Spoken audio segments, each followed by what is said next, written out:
এটি একটি কাল্পনিক গল্প, বাস্তবের সাথে এর কোনো মিল নেই। এটি বানানো হয়েছে শুধুমাত্র আপনাদের বিনোদনের জন্য। নমস্কার বন্ধুরা, আমি পরিতোষ আর আপনারা শুনছেন বঙ্গ হরর স্টোরি আমার সঙ্গে। বন্ধুরা, আজকের এপিসোডে আমি আপনাদের জন্য দুটো গল্প নিয়ে এসেছি। প্রথম গল্পটি হলো সেই 4 বন্ধুর গল্পের দ্বিতীয় পর্ব, যা আপনারা প্রচুর কমেন্ট করে চেয়েছেন। আর দ্বিতীয় গল্পটি হলো একটু অন্যরকম, কারণ এটি আমার অন্যান্য গল্পের চেয়ে একটু ভিন্ন। গল্প শুরু করার আগে আপনাদের জন্য একটি ছোট্ট বার্তা। সম্ভবত আমি আগামী সপ্তাহে কোনো গল্প আপলোড করতে পারবো না, কারণ আমি কয়েকদিনের জন্য গ্রামে যাচ্ছি। তবে চেষ্টা করব এই সময়ের মধ্যে একটি ছোট গল্প আপলোড করার। তো চলুন সময় নষ্ট না করে গল্প শুরু করা যাক। মহেশ কাকা বললেন, ভাই কখন, তুমি এবার কোনো গল্প বা সত্য ঘটনা আমাদেরকে একটু বলো।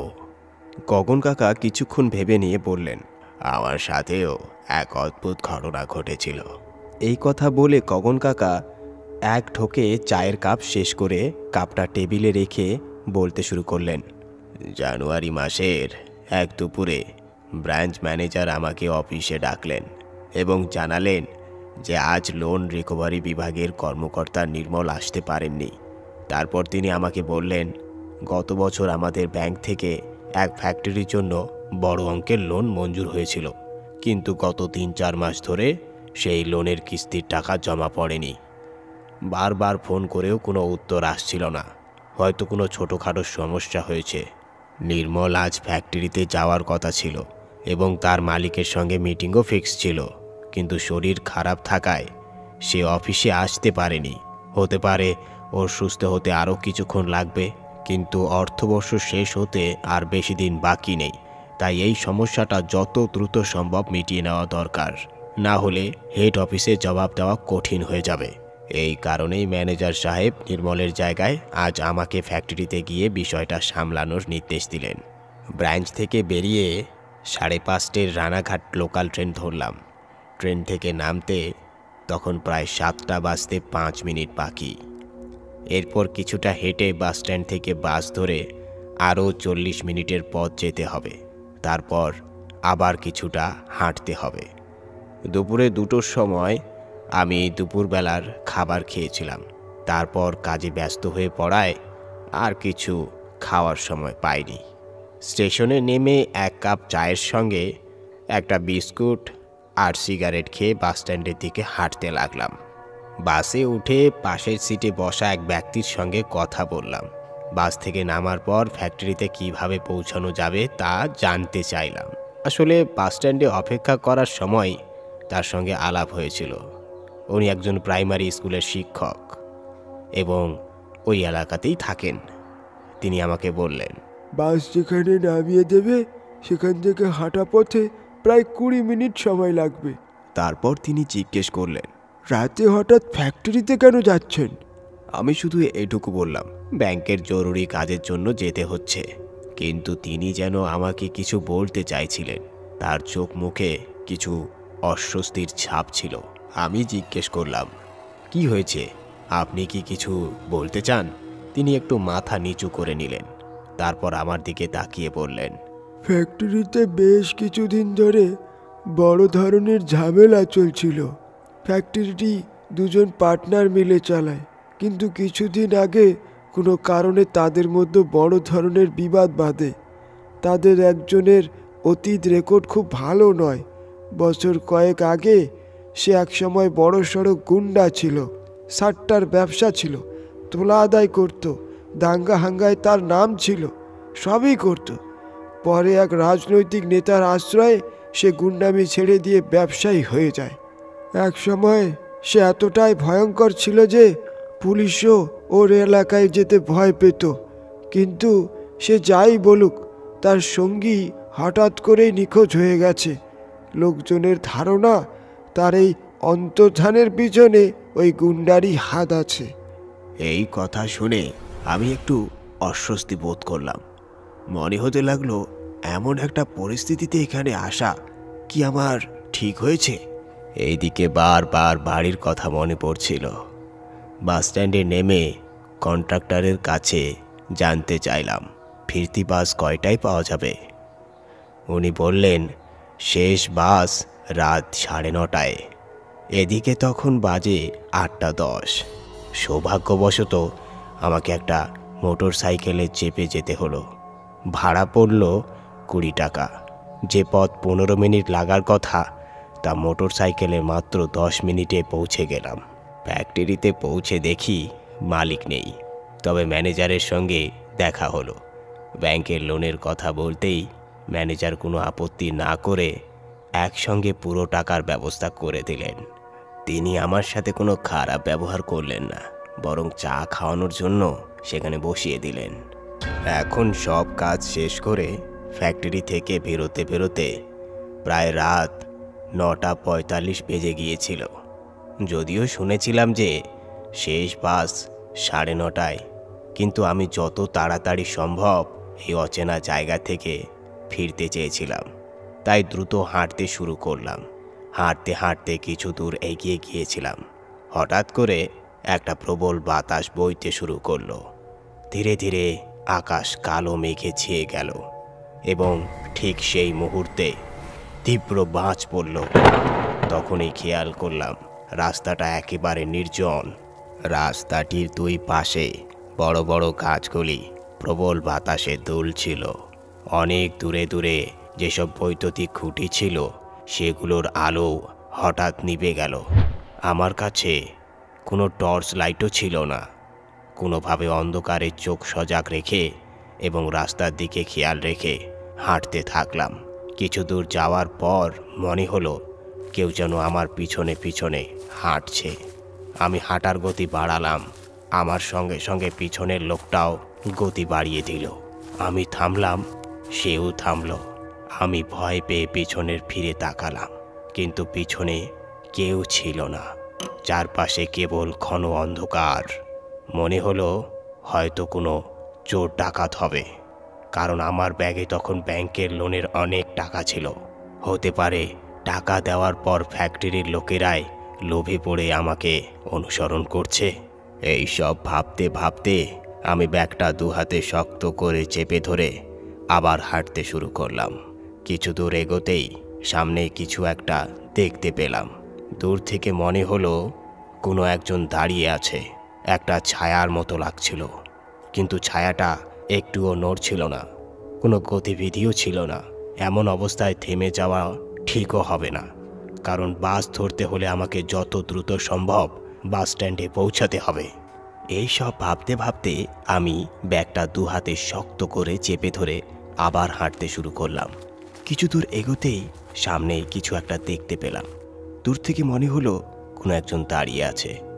একটা ছায়ার মতো লাগছিল, কিন্তু ছায়াটা একটুকুও নড়ছিল না, কোনো গতিবিধিও ছিল না। এমন অবস্থায় থেমে যাওয়াটা ঠিক হবে না, কারণ বাস ধরতে হলে আমাকে যত দ্রুত সম্ভব বাস স্ট্যান্ডে পৌঁছাতে হবে। তাই আমি আস্তে আস্তে অন্য পাশ দিয়ে হাঁটতে লাগলাম। হাঁটতে হাঁটতে যখন আমি সেই ছায়ার একদম কাছাকাছি পৌঁছালাম, তখন একটা প্রবল বাজের আলো চারপাশে ছড়িয়ে পড়ল। আর যা দেখলাম তা দেখে আমার রক্ত হিম হয়ে গেল। আমার সামনে এক ভয়ঙ্কর মানুষ দাঁড়িয়েছিল। তার শরীর একজন মৃতদেহের মতো দেখাচ্ছিল। তার মুখ আর শরীরের বিভিন্ন জায়গায় গভীর ক্ষত ছিল। তার বড় বড় চোখ আমার দিকেই স্থির হয়ে তাকিয়েছিল। ঠিক সেই মুহূর্তে সে হঠাৎই মাটিতে পড়ে গেল। তার গলা থেকে টকবগিয়ে রক্ত বেরোতে লাগলো। এই দৃশ্য দেখে আমি প্রাণপণে সেখান থেকে দৌড় দিলাম, কিন্তু এত ঘন অন্ধকার কিছুই ঠিকমতো দেখা যাচ্ছিল না। এমন অন্ধকারে দৌড়ানো আরও কঠিন হয়ে যাচ্ছিল। আমি জানতামই না আমি কোন দিকে দৌড়াচ্ছি। হঠাৎ কিছু দূর দৌড়ানোর পর দেখি তীব্র আলো আমার দিকে আসছে। আমি নিজেকে সামলানোর আগেই সেই আলোয় কিছু একটা এসে আমাকে ধাক্কা মারল। তারপর কি হলো? সেই ছায়াটা কি আবারও দেখা দিল? নরেশ কাকা প্রশ্ন করলেন। গগন কাকা এক লম্বা শ্বাস নিয়ে বললেন, হয়তো না। কারণ 1 ঘন্টা পর যখন আমার জ্ঞান ফিরল, তখন আমি একটা হাসপাতালে ছিলাম। যেটার সঙ্গে ধাক্কা লেগেছিল সেটা ছিল পুলিশের গাড়ি। পুলিশ তখন সেই রাস্তায় টহল দিচ্ছিল। তারা আমাকে মাটিতে পড়ে থাকতে দেখে তুলে হাসপাতালে নিয়ে গিয়েছিল।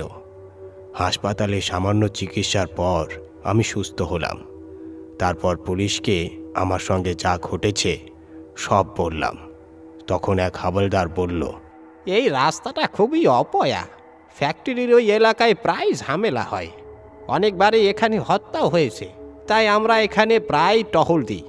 আমরা ভাবছিলাম কেউ তোমার উপর হামলা করেছে, কিন্তু আশেপাশে খুঁজে কাউকেই পেলাম না। কোনো লাশেও কোনো রক্তও কোনো কিছু ছিল না। তবে এর আগে আরও ৩-৪ জন ব্যক্তি রাতের বেলা এই রাস্তায় এমন এক ছায়া দেখেছে।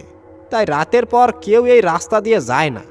তোমার কপাল ভালো ছিল যে তখন পুলিশের গাড়ি সেখানে ছিল, না হলে তোমার সঙ্গে কি হতো কে জানে। গগন কাকার কথা শেষ হতেই মহেশ কাকা বললেন, গলা কাটা ভূত। আমার মনে হয় ওটা নিশ্চয়ই ফ্যাক্টরির মালিকেরই আত্মা ছিল। নরেশ কাকা তখন বিজয়বাবুর দিকে তাকিয়ে বললেন, আর বলো না বিজয়বাবু, এবার তুমি কিছু বলো। তোমার গল্পগুলো শোনার মজাই আলাদা। সবাইকে দেখে হালকা হেসে বিজয় কাকা বললেন, বলবো বলবো, অবশ্যই বলবো, কিন্তু গল্প নয়, একটা সত্যি ঘটনা বলবো। বলতেই তো এত দূর এসেছি। সেই সময়ে ঘরের মোমবাতিটা অনেকক্ষণ ধরে চলছিল। আস্তে আস্তে তা নিভে যেতে হঠাৎই নিভে গেল। বিজয় কাকা সবাইকে ঠিক সেইভাবেই বসে থাকতে বললেন এবং তার গল্প শুরু করলেন। এই গল্প এক এমন মানুষের, যিনি সারা জীবনে অনেক ভূতের গল্প শুনেছেন। তিনি অনেক ভুতুরে বাড়িতেও থেকেছেন, যেগুলোকে লোকজন অত্যন্ত ভয়ঙ্কর বলে মনে করত, কিন্তু তার সঙ্গে কোনো দিন কিছুই ঘটেনি। তিনি কখনো কোথাও কিছু দেখেননি, এমনকি ভূত দেখার আশা করাও ছেড়ে দিয়েছিলেন। বয়স বেড়ে চলল, কিন্তু কখনো কোনো ভূতের মুখোমুখি হলেন না। একসময় তিনি বিশ্বাস করতে শুরু করলেন, এই বিশ্বে ভূত প্রেত বলে কিছুই নেই, এইসব শুধুই মনের বিভ্রম। এক বর্ষার সন্ধ্যায় তিনি তার নতুন ভাড়া বাড়ির ঘরে বসে এসব কথা ভাবছিলেন। ঠিক তখনই বাড়ির বিদ্যুৎ চলে গেল।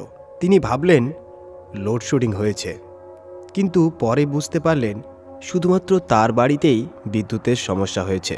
তিনি দেখলেন মেইন সুইচের পাশে ইলেকট্রিক তার থেকে হালকা স্পার্ক হচ্ছে। বাড়িতে তিনি একাই ছিলেন। বন্ধুকে ডাকার বদলে তিনি নিজেই সিঁড়ি এনে মেরামত করতে উঠলেন। তিনি নিচে একটা পাথর রাখলেন, তার উপরে দাঁড়ালেন। তারপর সুইচবোর্ড বক্স খুলতে না ছুতেই তিনি এক প্রবল বিদ্যুতের ধাক্কা খেলেন। তিনি মাটিতে পড়ে গেলেন। পড়ে গিয়ে তার মাথার পিছনে ভয়ঙ্কর আঘাত লাগলো। গল্প শুনতে শুনতে মহেশ কাকা জিজ্ঞেস করলেন, এটা তো কোনো ভূতের গল্প বলে মনে হচ্ছে না। বিজয় কাকা হালকা হেসে বললেন, কিন্তু কিছুক্ষণ পর যখন আমার জ্ঞান ফিরল, তখন আমি এক আশ্চর্য সত্য বুঝতে পারলাম। আমি বুঝতে পারলাম আমার এতদিনের সব ধারণা ভুল ছিল। মানুষের জগতের বাইরে, মানুষের চিন্তারও বাইরে এক বিশাল জগৎ আছে, যার সম্পর্কে হয়তো মানুষের একটুও ধারণা নেই। মানুষ শুধু এই জগতের কল্পনা করতে পারে, কিন্তু মৃত্যুর পর কি হয় তা আজও কেউ জানে না। কিন্তু আমি এখন এই জগতে নেই। আমি এক অনন্ত অসীম জগতের অংশ হয়ে গেছি। সেখান থেকে আমি এই জগৎকে দেখতে পাই, এই জগতের মানুষদের দেখতে পাই, কিন্তু এই জগতের কিছু বিশেষ মানুষই শুধু আমাকে দেখতে পারে। আর হ্যাঁ, কখনো কখনো আমি আমার পুরনো বন্ধুদের দেখতে আসি, যেমন আজ এসেছি, কিন্তু আমি কারোর সঙ্গে কথা বলতে পারি না। গল্প শেষ করে বিজয় কাকা চুপ হয়ে গেলেন। ঘরের মধ্যে এক অদ্ভুত নীরবতা নেমে এলো। অন্ধকারে সবাই নিজেদের চারপাশ দেখার চেষ্টা করল। নরেশ কাকা বললেন, তুমি কি বলছো বিজয়? ঠিক তখনই আচমকা বিদ্যুৎ চলে এলো। ঘর জুড়ে আলো ছড়িয়ে পড়ল। সকলেই একে অপরের দিকে তাকালো আর দেখল বিজয় কাকার চেয়ার ফাঁকা। নরেশ কাকা ধীর স্বরে বললেন, আমাদের বন্ধু বিজয় আমাদের তার শেষ গল্প শুনিয়েছে, নিজের পথে পা বাড়িয়ে দিলেন। গগন কাকা গম্ভীর স্বরে বললেন, হয়তো এটাই ছিল তার আসল ভূতের গল্প। তিনি তো সবসময় বলতেন একদিন সবাইকে চমকে দিয়ে চলে যাব। আজ তিনি সত্যি তা করে দেখালেন। তিন বন্ধু চুপচাপ বসে রইলেন। প্রিয় বন্ধু বিজয়ের স্মৃতির মাঝে ডুবে গেলেন। বাইরে বৃষ্টি থেমে গেছে, আকাশও শান্ত হয়ে গেছে, যেন বিজয়ের স্মরণে প্রকৃতি নিজেও স্তব্ধ হয়ে গেছে। অবশেষে মহেশ কাকা বললেন, চলো বিজয়কে খুঁজতে যাই, ওকে একবার অন্তত শেষবারের মতো দেখা দরকার। কিন্তু তিনজনের কেউই জানতো না বিজয় কোথায় থাকে, কারণ বিজয় সব সময় তার ঠিকানা বদলাতেন। কিন্তু তবুও তিনজন বন্ধুই তাকে খুঁজতে বেরিয়ে পড়লেন। বাইরে আকাশ পরিষ্কার হয়ে গেছে, এক ফিকে চাঁদ ফুটেছে, যেন বিজয়ের আত্মাকে তার গন্তব্যের পথ দেখাচ্ছে। তো বন্ধুরা, এটি ছিল চার বন্ধুর কাহিনীর দ্বিতীয় পর্ব। এবার শুনুন এক নতুন গল্প, যা প্যাসিফিক নর্থ ওয়েস্টের ঘন জঙ্গলের মাঝে অবস্থিত একটি ছোট্ট নির্জন শহরের। শহরটির নাম শ্যাডো ক্রিক। উঁচু উঁচু চিরসবুজ গাছের ছায়ায় ঘেরা কুয়াশাচ্ছন্ন নদীর তীরে অবস্থিত এই ছোট্ট শহরটি এক অদ্ভুত রহস্যে আচ্ছন্ন। এখানে বসবাসকারী লোকেরা আজও এক অব্যক্ত কিন্তু ভয়ঙ্কর প্রথা মেনে চলে। কখনোই তিন বোনের অপমান করো না। শোনা যায় নদীর কহনে তিন বোনের আত্মারা ঘুরে বেড়ায়। এরা শহরের রক্ষক এবং অভিশাপদাতা। ১৪ শতাব্দী আগে শ্যাডো ক্রিক নদীতে ডুবে মারা গিয়েছিল তিনটি বোন। কারো মতে তারা ছিল ডাইনি, যাদের উপর শহরে মানুষ অত্যাচার করেছিল। মৃত্যুর ঠিক আগে তারা পুরো শহরকে এক অভিশাপ দিয়ে যায়। আবার অনেকে বলে তারা ছিল একেবারে নিরপরাধ, কাউকে বিশ্বাস করেছিল, কিন্তু সেই বিশ্বাসঘাতকতা করে তাদের ফাঁদে ফেলে নদীতে ডুবিয়ে হত্যা করেছিল। সত্য যাই হোক, শহরের মানুষ আতঙ্কে হলেও আজও তিন বোনকে সম্মান জানায়। তাই প্রতি বছর একটি বিশেষ রীতি পালন করা হয়, যার নাম অফারিং। এই রাতে শহরের লোকেরা নদীর ধারে এসে তিন বোনের উদ্দেশ্যে উপহার রেখে যায়। ফলমূল, খাবার দাবার, ফুল কিংবা ছোট ছোট উপহার। একটাই উদ্দেশ্য, তিন বোনকে শান্ত রাখা। কিন্তু যদি কেউ এই রীতির অপমাননা করে, তাহলে তিন বোন তাকে অভিশাপ দেবে এবং সেই অভিশাপ সরাসরি মৃত্যু ডেকে আনবে। প্রতি বছরের মতো গত বছরেও অফারিং অনুষ্ঠিত হয়েছিল। শহরের সবাই গভীর রাতে নদীর ধারে জড়ো হয়েছিল। একটি কঠোর নিয়ম মানতে হতো, নদীর ধারে কোনো আলো জ্বালানো যাবে না, না মোমবাতি, না লণ্ঠন, না কোনো টর্চ। এটি কেন জরুরি তার পিছনেও এক ভয়ঙ্কর কাহিনী আছে। অনেক বছর আগে এক মেয়ে ভুল করে হাতে লণ্ঠন নিয়ে নদীর ধারে চলে গিয়েছিল, আর তখনই সে দেখতে পায় একটি সাদা মুখ নদীর জল থেকে উপরে উঠে তাকিয়ে আছে। ঠিক সেই মুহূর্তে তার চোখে এক অদ্ভুত যন্ত্রণা শুরু হয়। সারা রাত সে ছটফট করছিল, কাঁদছিল। পরদিন সকালে দেখা গেল তার চোখের মণি গলে গিয়ে রক্তে পরিণত হয়েছে। সে চিরতরে অন্ধ হয়ে গিয়েছিল। সেই থেকে নিয়মে আরও একটি শর্ত যুক্ত হলো, কখনোই নদীর ধারে আলো জ্বালাবেন না। সে রাতেও শহরের সব মানুষ নদীর ধারে জড়ো হয়েছিল। চারপাশে ছিল গভীর নীরবতা, শুধু দূরে কোথাও একটি পেঁচার ডাক শোনা যাচ্ছিল। সবার হাতেই ছিল উপহার। ধীর পায়ে একে একে সবাই নদীর তীরে তা রেখে যাচ্ছিল। এই ভিড়ের মাঝে ছিল এক যুবক, উইলিয়াম গার্ডেন। কিছু মাস হলো সে এই শহরে এসেছে। অতীতের দুঃখ ভুলে এখানে নতুন জীবন শুরু করতে চেয়েছিল, কিন্তু সে এসব পুরনো কাহিনী আর লোকবিশ্বাসের একদম বিশ্বাস করত না। যখন তার পালা এলো, সে তার উপহারটিকে অবহেলার সাথে মাটিতে ফেলে দিল এবং বিরক্ত হয়ে বলে উঠল, এ সবই বাজে কথা, সময়ের অপচয়। চে! সঙ্গে সঙ্গে চারপাশ নিস্তব্ধ হয়ে গেল। এক বৃদ্ধা মার্থা, যিনি শৈশব থেকেই এই শহরে ছিলেন, তৎক্ষণাৎ তার হাত চেপে ধরলেন। চোখ বড় করে ফিসফিস করে বললেন, বোকা, তুমি তিন বোনের অপমান করেছ, তারা তোমাকে ক্ষমা করবে না। কিন্তু উইলিয়াম হেসে উঠে বললেন, আরে এইসব কিছু হবে না। সেই রাত শেষ হলো। সবাই যার যার বাড়িতে ফিরে গেল, কিন্তু উইলিয়ামের জন্য সেই রাত ছিল এক ভয়ঙ্কর দুঃস্বপ্নের শুরু। ঘুম আসছিল না তার। বারবার মনে হচ্ছিল যেন তিনটি আলোর রেখা তার দিকে তাকিয়ে আছে। চোখ খুললেই সেই আলোগুলো মিলিয়ে যায়। সে নিজেকে বোঝানোর চেষ্টা করছিল, এসব মনের ভুল, আমি এসব গল্পেতে শুনেছি, কিন্তু বাস্তবে এরকম সম্ভব না।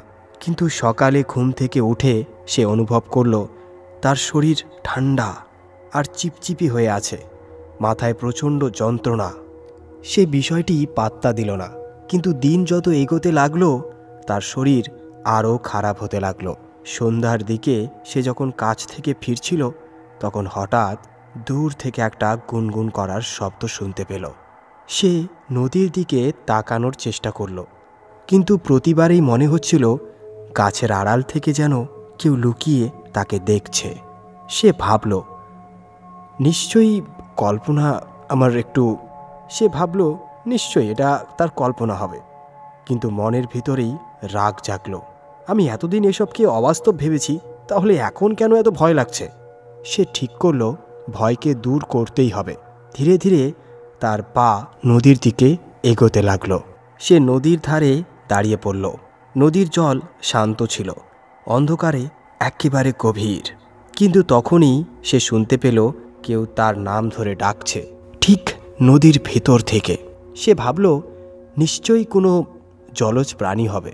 এক পা পিছিয়ে আসতেই নদীর গভীর থেকে একটা সাদা মুখ বেরিয়ে এলো। তার চোখ ছিল শূন্য, দৃষ্টি ফাঁকা, মুখ ধবধবে সাদা, আর লম্বা ভেজা কালো চুল নদীর জলের উপরে ভাসছিল। তার চোখে হালকা সাদা আলো জ্বলছিল, আর মুখে ছিল এক ভয়ানক হাসি। উইলিয়াম দৌড়ে পালানোর চেষ্টা করল, কিন্তু তার পা যেন মাটিতে গেঁথে গিয়েছিল। সে নড়তে পারছিল না। এরপর আরও একটি মুখ জল থেকে বেরিয়ে এলো, তারপর আরও একটি। এখন 3টি সাদা মুখ তার দিকে তাকিয়েছিল। 3 জনের চেহারাই এক, থপথপে সাদা মুখ, দীর্ঘ ভেজা চুল, জলজলে ফ্যাকাশে চোখ, আর এক শীতল অথচ বীভৎস হাসি। তারা হেসে উঠল। হাসির শব্দ পুরো অন্ধকার বন জুড়ে প্রতিধ্বনিত হতে লাগল। ভয়ে কাঁপতে কাঁপতে উইলিয়াম কাছে থাকা একটা পাথর তুলে নিয়ে জলে ছুঁড়ে মারল। ব্যাস, অনেক হয়েছে, দূর হও। তারপরেই 3টি মাথা একসঙ্গে ডুবে গেল এবং চারপাশে গভীর নীরবতা নেমে এলো। কিন্তু উইলিয়াম জানত সে যা দেখেছে তা কাউকে বলতে পারবে না। সে নিশ্চিত ছিল কেউ বিশ্বাস করবে না, সবাই আমাকে পাগল বলবে। তারপর কয়েকদিন যেন এক দুঃস্বপ্নের মতো কেটেছিল। সে কিছুদিনের জন্য এক বন্ধুর বাড়িতে চলে গিয়েছিল, কিন্তু না ঠিকভাবে খেতে পারছিল না ঘুমাতে। যখনই চোখ বন্ধ করত সেই 3 মুখ তার সামনে ভেসে উঠত, সেই ঠান্ডা চোখ, সেই বীভৎস হাসি। আর সবচেয়ে ভয়ানক ছিল সে জেগে থাকলেও চারপাশের ছায়ায় সেই মুখগুলো দেখতে পেত। 3-4 দিনের মধ্যেই তার শরীর ভীষণ দুর্বল হয়ে পড়ল। তখনই তার মনে পড়ল মার্থার কথা। সে জানত শুধু মার্থাই এই রহস্যের সমাধান জানবে। এক রাতে একদম অসহায় অবস্থায় সে মার্থার কাছে ছুটে গেল। মার্থা উইলিয়ামের অবস্থা দেখে বুঝতে পারল সে বেশি দিন টিকবে না। উইলিয়াম কাঁপতে কাঁপতে মার্থাকে সব জানালো। সে হাত জোড় করে বলল, দয়া করে আমাকে বাঁচান। মার্থা গভীর চিন্তায় পড়ল। তারপর বলল, তুমি 3 বোনকে অপমান করেছ, তাই তারা তোমাকে শাস্তি দেবে। আমি জানি না কেউ তাদের অভিশাপ থেকে বেঁচে ফিরেছে কিনা, কিন্তু হয়তো একটা উপায় আছে। উইলিয়াম দ্রুত বলল, বলুন আমাকে কি করতে হবে, বলুন। মার্থা ধীর গলায় বলল, তোমাকে তাদের জন্য উপহার রেখে আসতে হবে, কিন্তু সাধারণ উপহার নয়। তোমাকে তোমার নিজের শরীরের এক টুকরো মাংস আর রক্ত নদীর ধারে রেখে তাদের কাছে ক্ষমা চাইতে হবে। উইলিয়াম চমকে উঠল, আমার নিজের শরীরের টুকরো? কিন্তু এখন তার কাছে কোনো বিকল্প ছিল না। ভীষণ ভয় পেয়ে হলেও সে রাজি হয়ে গেল। সেই রাতে সে ছুরি আর একটা পাত্র নিয়ে নদীর ধারে গেল। নিঃশব্দ জঙ্গল, স্নায়ু শীতল বাতাস বইছিল। একটা বড় গাছের নিচে বসে সে নিজের পা থেকে সামান্য মাংস কেটে নিল। ব্যথায় তার চোখে জল চলে এলো, কিন্তু সে রক্ত একটি পাত্রে জমা করল। তারপর ধীরে ধীরে নদীর ধারে হাঁটু গেড়ে বসে পড়ল। উইলিয়াম হাঁটু গেড়ে বসে কাঁপতে কাঁপতে বলল, আমি ভুল করেছি, আর কখনো করব না, দয়া করে আমাকে ক্ষমা করে দিন। চারপাশে তাকিয়ে সে দেখল নদীর জল অদ্ভুতভাবে আলোড়িত হচ্ছে। পরের মুহূর্তেই একটি সাদা মাথা জলের বাইরে উঠল, তারপর আরও একটি, তারপর আরও একটি।